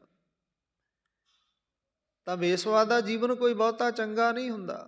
ਬੇਸਵਾ ਤੋਂ ਜਿਹੜੇ ਚੰਗੇ ਜੀਵ, ਚੰਗੇ ਇੱਜ਼ਤਦਾਰ ਨੇ, ਉਹ ਕਦੇ ਉਹਦੇ ਨਾਲ ਕੋਈ ਵਰਤ ਵਰਤਾ ਨਹੀਂ ਰੱਖਦੇ, ਉਹ ਤੋਂ ਦੂਰੀ ਬਣਾ ਕੇ ਰੱਖਣਗੇ। ਨਾ ਬਈ ਨਾ, ਇਹਦੇ ਕੋਲ ਖੜਾਂਗੇ, ਗੱਲ ਕਰਾਂਗੇ, ਬਦਨਾਮੀ ਹੋਏਗੀ। ਤੇ ਕਈਆਂ ਦਾ ਜੀਵਨ ਹੀ ਐਸਾ ਹੈ। ਤਾਂ ਸੰਗਤ ਜੀ ਰਹੋ ਵਿਚਾਰ। ਅਗਲੀ ਪੰਕਤੀ ਵਿੱਚ ਕੀ ਕਹਿੰਦੇ ਨੇ? ਅੰਤ ਕਾਲ ਜੋ ਲੜਕੇ ਸਿਮਰੈ, ਐਸੀ ਚਿੰਤਾ ਮੈਂ ਜੇ ਮਰੈ। ਹੁਣ ਲੜਕੇ ਦਿੱਤੇ ਕਿਹਨੇ ਹੈ? ਪ੍ਰਮਾਤਮਾ ਨੇ ਦਿੱਤੇ ਆ ਬੱਚੇ। ਜਿਹਨੇ ਬੱਚੇ ਦਿੱਤੇ ਆ ਉਹਦੀ ਯਾਦ ਨਹੀਂ, ਤੇ ਬੱਚਿਆਂ ਦੀ ਯਾਦ ਹੈ। ਸਮਾਂ ਅੰਤ ਦਾ ਆਇਆ ਪਿਆ, ਭਾਵ ਮੌਤ ਨੇੜੇ ਹੈ। ਦਿਖ ਰਿਹਾ ਵੀ ਜਮ ਆਏ ਖਲੋਤੇ ਨੇ ਲੈਣ ਵਾਸਤੇ, ਤੇ ਪਰ ਬੰਦਾ ਆਪਣੇ ਪੁੱਤਰਾਂ ਨੂੰ ਆਵਾਜ਼ਾਂ ਮਾਰ ਰਿਹਾ, ਮੇਰਾ ਛੋਟਾ ਪੁੱਤਰ, ਵੱਡਾ ਪੁੱਤਰ, ਮੇਰੇ ਬਾਅਦ ਕੀ ਹੋਵੇਗਾ? ਬੱਚਿਆਂ ਨੂੰ ਆਵਾਜ਼ਾਂ ਮਾਰਦਾ। ਤਾਂ ਕੀ ਕਹਿੰਦੇ ਨੇ?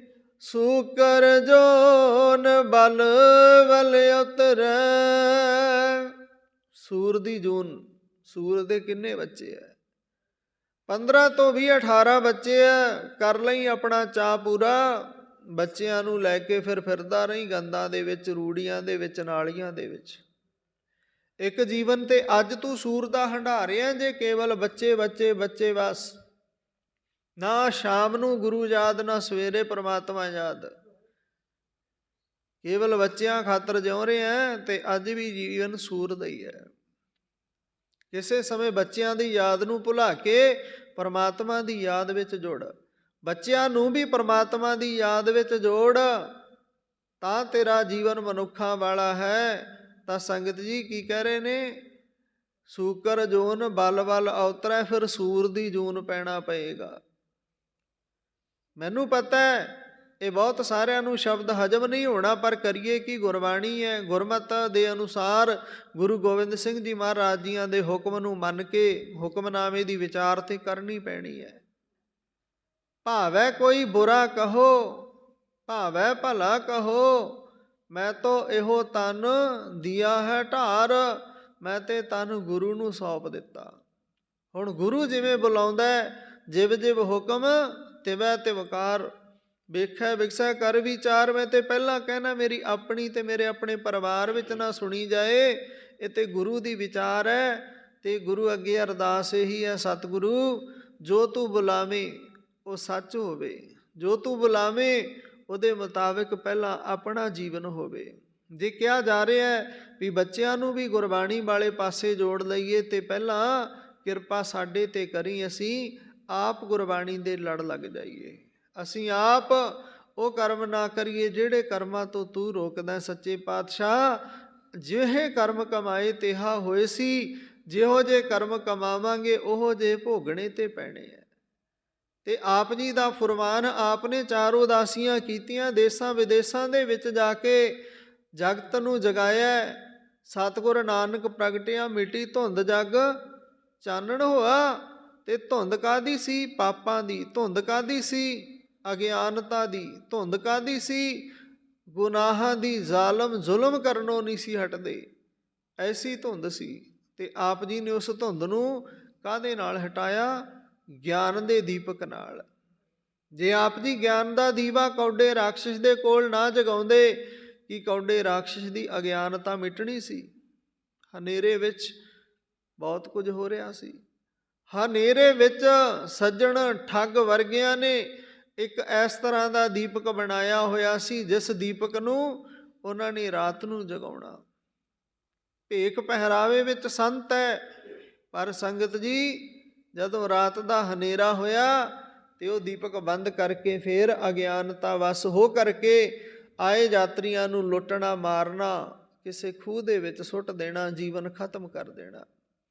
ਤੇ ਗੁਰੂ ਨਾਨਕ ਦੇਵ ਜੀ ਮਹਾਰਾਜ ਨੇ ਉਹਨਾਂ ਕੋਲ ਵੀ ਜਾ ਕੇ ਗਿਆਨ ਦਾ ਦੀਪਕ ਜਗਾ ਦਿੱਤਾ, ਤੇ ਸੱਜਣ ਠੱਗ ਤੋਂ ਸੱਜਣ ਸੰਤ ਬਣਾ ਦਿੱਤੇ। ਤਾਂ ਗੁਰੂ ਸਾਹਿਬ ਨੇ ਧਰਮਸਾਲ ਬਣਾਏ, ਜਨਮ ਹੋਇਆ, ਤੇ ਜਿਨ੍ਹਾਂ ਨੂੰ ਅੱਜ ਦੇ ਸਮੇਂ ਵਿੱਚ ਗੁਰਦੁਆਰਾ ਸਾਹਿਬ ਕਹਿ ਦਿੱਤਾ, ਇਹ ਗੁਰੂ ਦਾ ਘਰ ਨਹੀਂ, ਇਹ ਗੁਰੂ ਦਾ ਦਰ ਹੈ। ਦਰ ਤੋਂ ਭਾਵ ਦਰਵਾਜ਼ਾ, ਤੇ ਦਰਵਾਜ਼ੇ ਦੇ ਰਾਹੀਂ ਹੀ ਅੰਦਰ ਲੰਘਿਆ ਜਾਂਦਾ ਹੈ। ਤੇ ਅਸੀਂ ਦਰਵਾਜ਼ੇ ਤੇ ਰੋਜ਼ ਆਉਂਦੇ ਹਾਂ, ਦਰ ਤੇ ਆ ਕੇ ਕੁਝ ਮੰਗੀਏ, ਤੇ ਉਹ ਮੰਗੀਏ ਕੀ? ਬਿਸਰ ਨਾਹੀ ਦਾਤਾਰ, ਆਪਣਾ ਨਾਮ ਦੇਹੋ, ਗੁਣ ਗਾਵਾਂ ਦਿਨ ਰਾਤ, ਨਾਨਕ ਚਾਓ ਇਹੋ। ਸਤਿਗੁਰੂ ਜੀ ਕਹਿੰਦੇ ਫਿਰ ਤੈਨੂੰ ਇਹ ਭੈੜੀਆਂ ਜੂਨਾਂ ਵਿੱਚ ਨਹੀਂ ਪੈਣਾ ਪਏਗਾ। ਜੇ ਤੂੰ ਕਹੇ ਦੇਹ ਨਾਮ ਸੰਤੋਖੀਆ, ਉਤਰੈ ਮਨ ਕੀ ਭੁੱਖ। ਜਦੋਂ ਨਾਮ ਬਾਣੀ ਦੀ ਦਾਤ ਮੰਗੇਗਾ ਆਪਣੇ ਗੁਰੂ ਪਰਮੇਸ਼ਰ ਪਰਮਾਤਮਾ ਤੋਂ, ਫਿਰ ਤੈਨੂੰ ਇਹ ਭੈੜੀਆਂ ਜੂਨਾਂ ਨਹੀਂ ਭੋਗਣੀਆਂ ਪੈਣੀਆਂ। ਤਾਂ ਸਤਿਗੁਰੂ ਜੀ ਅੱਗੇ ਸਮਝਾਉਂਦੇ ਨੇ, ਅੰਤ ਕਾਲ ਜੋ ਮੰਦਰ ਸਿਮਰੈ, ਐਸੀ ਚਿੰਤਾ ਮੈਂ ਜੇ ਮਰੈ। ਮੰਦਰ ਤੋਂ ਭਾਵ ਕੀ ਹੈ ਜੀ? ਆਪਣੇ ਮਹਿਲ ਘਰ ਦੀ ਯਾਦ ਵਿੱਚ ਗੁਜ਼ਰ ਜਾਣਾ। ਬੜਾ ਸੋਹਣਾ ਘਰ ਬਣਾਇਆ, ਹਾਏ ਮੇਰਾ ਘਰ, ਹਾਏ ਮੇਰਾ ਘਰ, ਘਰ ਰਹਿ ਗਿਆ। ਤਾਂ ਸੁਰਤ ਘਰ ਵਿੱਚ ਰਹਿ ਗਈ, ਪ੍ਰਾਣ ਸਰੀਰ ਚੋਂ ਨਿਕਲ ਗਏ। ਤਾਂ ਫਿਰ ਅੱਗੇ ਜੂਨ ਕਿਹਦੀ ਭੋਗਣੀ ਪਈ? ਪ੍ਰੇਤ ਜੋਨ ਬਲ ਬਲ ਉਤਰੈ। ਹੁਣ ਫਿਰ ਪ੍ਰੇਤ ਬਣ ਜਾ ਤੇ ਆਪਣੇ ਘਰ ਦੀ ਰਖਵਾਲੀ ਕਰਦਾ ਰਹੀਂ। ਤੇ ਜਿਹੜਾ ਬੰਦਾ ਸਾਰਾ ਦਿਨ ਘਰ ਘਰ ਕਰਦਾ ਰਹਿੰਦਾ, 24 ਘੰਟਿਆਂ ਵਿੱਚੋਂ 24 ਮਿੰਟ ਗੁਰੂ ਪਰਮਾਤਮਾ ਵਾਸਤੇ ਨਹੀਂ ਕੱਢਦਾ, ਉਸ ਘਰ ਦੇ ਵਿੱਚ ਬਹਿ ਕੇ ਸਿਮਰਨ ਨਹੀਂ ਕਰਦਾ, 5 ਮਿੰਟ ਵਾਹਿਗੁਰੂ ਵਾਹਿਗੁਰੂ ਵਾਹਿਗੁਰੂ ਨਹੀਂ ਜਪਦਾ, ਤੇ ਸੰਗਤ ਜੀ ਗੁਰਬਾਣੀ ਨੇ ਇੱਥੋਂ ਤੱਕ ਕਹਿ ਦਿੱਤਾ, ਸੇ ਘਰ ਮਰਹਟੇ, ਜੇ ਘਰ ਸਿਮਰਨ ਨਾਹੇ। ਤਾਂ ਇੱਥੋਂ ਤੱਕ ਸਤਿਗੁਰਾਂ ਨੇ ਕਹਿ ਦਿੱਤਾ, ਉਹਨਾਂ ਘਰਾਂ ਵਿੱਚ ਭੂਤ ਵਸਦੇ ਨੇ, ਜਿਹੜੇ ਘਰਾਂ ਵਿੱਚ ਪਰਮਾਤਮਾ ਦੀ ਯਾਦ ਨਹੀਂ, ਜਿਹੜੇ ਘਰ ਵਿੱਚ ਵਾਹਿਗੁਰੂ ਵਾਹਿਗੁਰੂ ਨਹੀਂ ਜਪਿਆ ਜਾਂਦਾ, ਜਿਹੜੇ ਘਰ ਵਿੱਚ ਆਪਣੇ ਗੁਰੂ ਦੇ ਮੁਬਾਰਕ ਚਰਨ ਨਹੀਂ ਪਵਾਏ ਜਾਂਦੇ, ਸੁਖਮਨੀ ਸਾਹਿਬ ਦਾ ਪਾਠ ਨਹੀਂ ਹੁੰਦਾ, ਜਪਜੀ ਸਾਹਿਬ ਮੂਲ ਮੰਤਰ ਗੁਰਮੰਤਰ ਦਾ ਪਾਠ ਨਹੀਂ ਹੁੰਦਾ। ਤਾਂ ਰਹੋ ਵਿਚਾਰ, ਗੁਰੂ ਸਾਹਿਬ ਕੀ ਕਹਿੰਦੇ ਨੇ? ਅੰਤ ਕਾਲ ਜੋ ਮੰਦਰ ਸਿਮਰੈ, ਘਰ ਘਰ ਕਰਦੇ ਆ, ਐਸੀ ਚਿੰਤਾ ਮੈਂ ਜੇ ਮਰੈ। ਪ੍ਰੇਤ ਜੋਨ ਬਲ ਬਲ ਉਤਰੈ। ਸਤਿਗੁਰੂ ਜੀ ਕਹਿੰਦੇ ਜੇ ਸਾਰਿਆਂ ਪਾਸਿਆਂ ਤੋਂ ਤੂੰ ਬਚਣਾ, ਭੈੜੀਆਂ ਜੂਨਾਂ ਤੋਂ ਬਚਣਾ, ਤਾਂ ਫਿਰ ਅਰਦਾਸ ਕਰ, ਅੰਤ ਕਾਲ ਨਾਰਾਇਣ ਸਿਮਰੈ, ਐਸੀ ਚਿੰਤਾ ਮੈਂ ਜੇ ਮਰੈ। ਨਾਰਾਇਣ ਉਸ ਪਰਮਾਤਮਾ ਨੂੰ ਸਿਮਰ ਕੇ ਸਰੀਰ ਤਿਆਗਣਾ। ਬਾਦਤ ਤਿਲੋਚਨ ਤੇ ਨਰ ਮੁਕਤਾ, ਪਿਤੰਬਰ ਵਾਕੇ ਹਿਰਦੈ ਵਸੈ। ਭਗਤ ਜੀ ਕਹਿੰਦੇ ਜੇ ਕੋਈ ਅੰਤ ਸਮੇਂ ਉਸ ਨਾਰਾਇਣ ਪਰਮਾਤਮਾ ਨੂੰ ਸਿਮਰਦਾ, ਵਾਹਿਗੁਰੂ ਵਾਹਿਗੁਰੂ ਕਰਦਾ, ਅੰਤ ਸਮੇਂ ਮੌਤ ਆਈ ਹੈ ਤੇ ਬੰਦਾ ਵਾਹਿਗੁਰੂ ਕਹਿੰਦਾ, ਰਾਮ ਰਾਮ ਕਹਿੰਦਾ, ਅੱਲਾ ਖੁਦਾ ਕਹਿੰਦਾ ਆਪਣੇ ਧਰਮ ਦੇ ਮੁਤਾਬਿਕ, ਤਾਂ ਕੀ ਕਹਿੰਦੇ ਨੇ? ਤੇ ਨਰ ਮੁਕਤਾ, ਉਹ ਬੰਦਾ ਮੁਕਤ ਹੋ ਜਾਂਦਾ, ਜਨਮ ਮਰਨ ਦੇ ਗੇੜ ਤੋਂ ਛੁੱਟ ਜਾਂਦਾ। ਪਿਤੰਬਰ ਵਾਕੇ ਹਿਰਦੈ ਵਸੈ, ਉਹਦੇ ਹਿਰਦੇ ਵਿੱਚ ਸਮਝੋ ਪਰਮਾਤਮਾ ਦਾ ਵਾਸ ਹੈ। ਇੱਕ ਗੱਲ ਧਿਆਨ ਵਿੱਚ ਰੱਖਿਓ, ਜਿਹੋ ਜਿਹੀ ਆਦਤ ਅੱਜ ਲੱਗ ਗਈ ਨਾ, ਉਹੀ ਆਦਤ ਆਖਰ ਤੱਕ ਜਾਏਗੀ।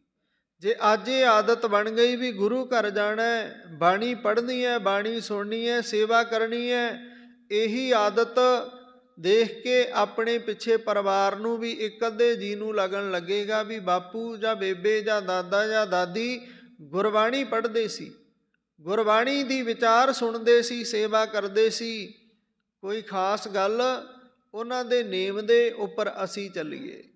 ਤੇ ਇਸ ਤਰ੍ਹਾਂ ਫਿਰ ਕੋਈ ਨਾ ਕੋਈ ਪਰਿਵਾਰ ਦੇ ਵਿੱਚੋਂ ਐਸਾ ਪੈਦਾ ਹੋ ਜਾਂਦਾ ਹੈ ਜੋ ਆਪਣਿਆਂ ਦਾ ਨਾਮ ਰੌਸ਼ਨ ਕਰ ਦਿੰਦਾ ਹੈ। ਨਾਮ ਰੋਸ਼ਨ ਤਾਂ ਸਾਰੇ ਪਾਸੇ ਮੰਦੇ ਕਰਮ ਕਰਕੇ ਵੀ ਹੋ ਜਾਂਦਾ ਹੈ, ਪਰ ਨਾਮ ਰੋਸ਼ਨ ਜਿਹੜੇ ਚੰਗੇ ਪਾਸੇ ਚੰਗਿਆਈਆਂ ਕਰਕੇ ਕਰ ਜਾਂਦੇ ਹੈ, ਉਹਨਾਂ ਦੇ ਲੋਕ ਸੁਖੀਏ ਪਰ ਲੋਕ ਸੁਹੇਲੇ, ਨਾਨਕ ਹਰ ਪ੍ਰਭ ਆਪੇ ਮੇਲੇ ਹੋ ਜਾਂਦੇ ਆ। ਸੰਗਤ ਜੀ ਇਹ ਅੱਜ ਦੇ ਪਾਵਨ ਪਵਿੱਤਰ ਹੁਕਮਨਾਮੇ ਦੀ ਵਿਚਾਰ। ਅੱਜ ਦਾ ਜੋ ਇਤਿਹਾਸਕ ਦਿਨ ਹੈ ਨਾ, ਅੱਜ ਦੇ ਦਿਨ ਨੰਦੇੜ ਸਾਹਿਬ ਦੀ ਧਰਤੀ ਤੇ ਸਾਹਿਬ ਸ੍ਰੀ ਗੁਰੂ ਗੋਬਿੰਦ ਸਿੰਘ ਜੀ ਮਹਾਰਾਜ ਜੀਆਂ ਨੇ ਗੁਰੂ ਗ੍ਰੰਥ ਸਾਹਿਬ ਜੀ ਮਹਾਰਾਜ ਜੀਆਂ ਦਾ ਪਹਿਲਾ ਪ੍ਰਕਾਸ਼ ਕਰਵਾਇਆ ਤੇ ਨਾਲ ਗੁਰਤਾ ਗੱਦੀ ਦਿੱਤੀ। ਇਹ ਕਿਹਾ ਸਭ ਸਿੱਖਣ ਕੋ ਹੁਕਮ ਹੈ ਗੁਰੂ ਮਾਨਿਓ। ਗ੍ਰੰਥ ਅੱਜ ਦੇ ਦਿਨ ਨੰਦੇੜ ਦੀ ਧਰਤੀ ਤੇ ਸਤਿਗੁਰਾਂ ਨੇ ਗੁਰਤਾ ਗੱਦੀ ਦੇ ਕੇ ਸਾਨੂੰ ਸ਼ਬਦ ਦੇ ਲੜ ਲਾ ਦਿੱਤਾ। ਤੇ ਸੰਗਤ ਜੀ, ਦੂਸਰਾ ਜੋ ਦਿਨ ਹੈ, ਅੱਜ ਦੇ ਦਿਨ ਸ਼ਹੀਦੀ ਦਿਵਸ ਬਾਬਾ ਦੀਪ ਸਿੰਘ ਜੀ ਸ਼ਹੀਦ ਸਾਬੋ ਕੀ ਤਲਵੰਡੀ ਤੋਂ 18 ਸੇਠ ਸਿਰ ਦਾ ਖੰਡਾ ਖੜਕਾਉਂਦੇ ਹੋਏ, ਕਹਿ ਲਓ ਜਦੋਂ ਜ਼ਾਲਮਾਂ ਨੇ ਜ਼ੁਲਮ ਕੀਤਾ ਹਰਿਮੰਦਰ ਸਾਹਿਬ ਦਾ ਸਰੋਵਰ ਪੂਰਨ ਵਾਸਤੇ, ਪੂਰਿਆ ਜਾ ਰਿਹਾ ਸੀ ਤੇ ਹੋਰ ਉੱਥੇ ਬੇਕਾਰੀ ਕਰਮ ਕੀਤੇ ਜਾ ਰਹੇ ਸੀ, ਤਾਂ ਬਾਬਾ ਜੀ ਨੂੰ ਵਡੇਰੀ ਉਮਰ ਦੇ ਵਿੱਚ ਸੁਨੇਹਾ ਮਿਲਿਆ। 70 ਸਾਲ ਦੀ ਕੋਈ ਉਮਰ ਕਹਿੰਦਾ, ਕੋਈ 84 ਦੀ ਉਮਰ ਕਹਿੰਦਾ। ਸੰਗਤ ਜੀ, ਵਡੇਰੀ ਉਮਰ ਸੀ ਤੇ ਬਾਬਾ ਜੀ ਨੂੰ ਸੁਨੇਹਾ ਮਿਲਿਆ ਤੇ ਬਾਬਾ ਜੀ ਨੇ ਫਿਰ 18 ਸੇਰ ਦੇ ਖੰਡੇ ਨੂੰ ਹੱਥ ਪਾਇਆ। ਜਿੱਥੇ ਇਸ ਹੱਥ ਦੇ ਨਾਲ ਕਲਮ ਚੱਲਦੀ ਸੀ, ਗੁਰੂ ਗ੍ਰੰਥ ਸਾਹਿਬ ਜੀ ਮਹਾਰਾਜ ਜੀਆਂ ਦੇ ਪਾਵਨ ਸਰੂਪ ਲਿਖੇ ਗਏ। ਤੇ ਸੰਗਤ ਜੀ, ਉੱਥੇ ਫਿਰ ਜ਼ਾਲਮਾਂ ਦੇ ਜ਼ੁਲਮ ਨੂੰ ਨਾ ਸਹਾਰਦੇ ਹੋਏ, ਹਰਿਮੰਦਰ ਸਾਹਿਬ ਦਰਬਾਰ ਸਾਹਿਬ ਦੀ ਬੇਅਦਬੀ ਨਾ ਸਹਾਰਦੇ ਹੋਇਆਂ ਨੇ 18 ਸੇਰ ਦੇ ਖੰਡੇ ਨੂੰ ਹੱਥ ਪਾਇਆ ਤੇ ਖੰਡਾ ਖੜਕਾ ਦਿੱਤਾ। ਅੱਜ ਦੇ ਦਿਨ ਸ਼ਹਾਦਤ ਦਾ ਜਾਮ ਪੀ ਕੇ ਕੌਮ ਨੂੰ ਇੱਕ ਨਵਾਂ ਸੇਧ ਦੇ ਗਏ, ਸੁਰਜੀਤ ਕਰ ਗਏ ਕੌਮ ਨੂੰ। ਕਿਉਂ?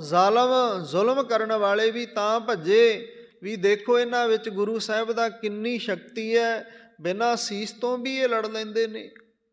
ਤੇ ਬਾਬਾ ਜੀ ਨੇ ਸੀਸ ਆਪਣਾ ਤਲੀ ਤੇ ਰੱਖ ਲਿਆ ਤੇ ਗੁਰੂ ਸਾਹਿਬ ਕਰਨ ਕਿਰਪਾ, ਆਪਾਂ ਇਤਿਹਾਸ ਨੂੰ ਪੂਰੇ ਢੰਗ ਨਾਲ ਫਿਰ ਵਾਚਾਂਗੇ। ਹੁਣ ਅਰਦਾਸ ਬੇਨਤੀ ਦਾ ਸਮਾਂ ਹੋਇਆ।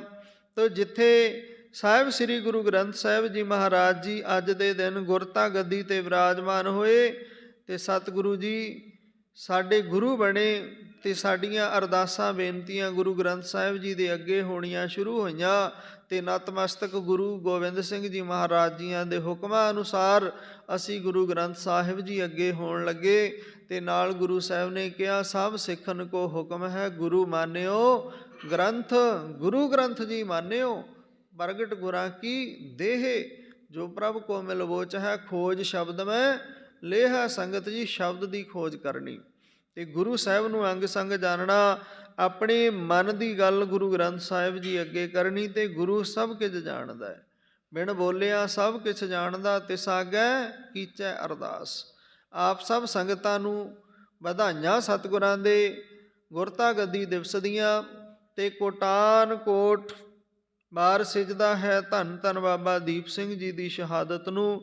ਸਵਾਓ ਆਨੰਦ ਸਾਹਿਬ ਦਾ ਜਾਪ ਕਰੀਏ। ਸਾਰੀ ਸੰਗਤ ਵੱਡੇ ਭਾਗਾਂ ਵਾਲੇ ਹੋ ਜੋ ਅੰਮ੍ਰਿਤ ਵੇਲੇ ਦੀ ਸੰਭਾਲਣਾ ਕਰਦੇ ਹੋ। ਬਾਣੀ ਪੜ੍ਹ ਸੁਣ ਸੇਵਾ ਸਿਮਰਨ ਕਰ ਗੁਰੂ ਕੀਆਂ ਖੁਸ਼ੀਆਂ ਪ੍ਰਾਪਤ ਕਰਦੇ ਹੋ ਜੀ। ਗੁਰ ਇਤਿਹਾਸ ਸਰਵਣ ਕਰ ਰਹੇ ਹੋ ਤੇ ਸੰਗਤ ਜੀ ਨਾਲ ਹੁਕਮਨਾਮਾ ਸਾਹਿਬ ਦੀ ਵਿਚਾਰ ਨਿਤਨੇਮ ਤੇ ਹੋਰ ਗੁਰੂ ਸਾਹਿਬ ਜਿੰਨੀ ਕਿਰਪਾ ਕਰਦੇ ਆ ਵੱਧ ਤੋਂ ਵੱਧ ਸੇਵਾ ਕਰਕੇ ਲਾਹਾ ਲੈਣ ਦਾ ਯਤਨ ਕਰਦੇ ਹਾਂ। ਆਪ ਸਭ ਸੰਗਤ ਸਮੇਂ ਸਿਰ ਪਹੁੰਚਣ ਦੀ ਕਿਰਪਾਲਤਾ ਕਰਿਆ ਕਰੋ ਜੀ।